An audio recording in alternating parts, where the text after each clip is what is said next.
বাংলাদেশে একটা আলোচিত ঘটনা, তাফাজ্জুম উর্মি একজন নির্বাহী ম্যাজিস্ট্রেট, উনি একটি কথা বলেছিলেন। পরবর্তীতে সেই বক্তব্যটা বাংলাদেশে আলোচিত হয়েছিল এবং মাননীয় প্রধান উপদেষ্টা এবং মানহানিকর এবং রাষ্ট্রদ্রোহিতার অভিযোগ ওনার বিরুদ্ধে আনা হয়েছিল। সেই পরিপ্রেক্ষিতে একটি মামলা হয়েছে ওনার কর্মস্থলে এবং আরেকটি মামলা হয়েছে ঢাকায় বিজ্ঞ সিএমএম আদালতে একটি সিআর মামলা দায়ের হয়েছে। সেই সিআর মামলায় আমার বিরুদ্ধে অভিযোগ আনা হয়েছিল যে মানহানিকর আমি বক্তব্য দিয়েছি মাননীয় প্রধান উপদেষ্টা এবং রাষ্ট্রের বিরুদ্ধে, এবং রাষ্ট্রদ্রোহিতারও অভিযোগ আনা হয়েছিল। কিন্তু বিজ্ঞ আদালত সেটি আমলে নেননি এবং মানহানিকর যে বক্তব্য সেটা আমলে নিয়ে উনি বিজ্ঞ আদালত সন্তুষ্ট হয়ে সমন দিয়েছিলেন।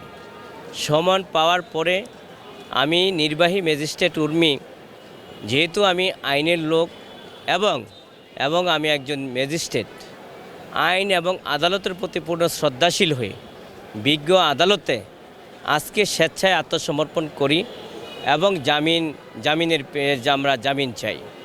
বিজ্ঞ আদালতে আমরা বলেছি যে আমি একজন নির্বাহী ম্যাজিস্ট্রেট, আমি আইনের লোক, সুতরাং আমি আমার আইনের বাইরে কোনো বক্তব্য দিতে পারি না এবং আইনের বাইরে আমি কোনো কথাও বলি নাই।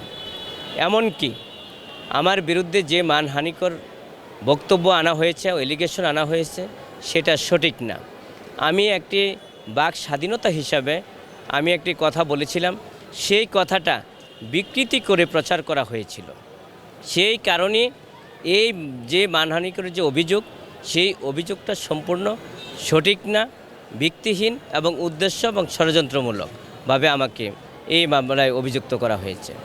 আমি বিজ্ঞ আদালতে আমরা বলেছি যে যেহেতু এই মামলার সাথে আমাদের সম্পৃক্ততা নেই, এমনকি এবং মানহানিকরও আমি কোনো বক্তব্য দেই নেই, এমনকি রাষ্ট্রদ্রোহিতার কোনো কাজও করি নেই।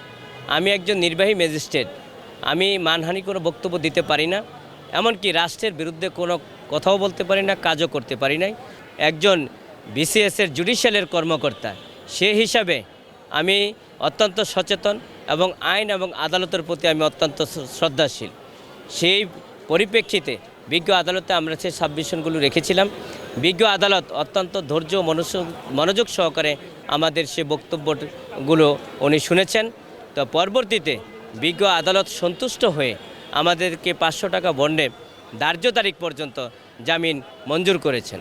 আমরা এতে মনে করেছি যে আইন এবং আদালতের প্রতি মানুষের আস্থা বিশ্বাস বাড়বে এবং আইনের শাসন প্রতিষ্ঠিত হবে এবং আইনের যেই ব্যাখ্যা বা আইনের যে প্রতিফলন, সেটাও প্রতিফলিত হয়েছে বলে আমি একজন আইনজীবী হিসাবে এবং আজকে যে ম্যাজিস্ট্রেট উর্মির আইনজীবী হিসাবে সেটা আমি মনে করি যে আইনের শাসন প্রতিষ্ঠিত হয়েছে, আমরা ন্যায় বিচার পেয়েছি।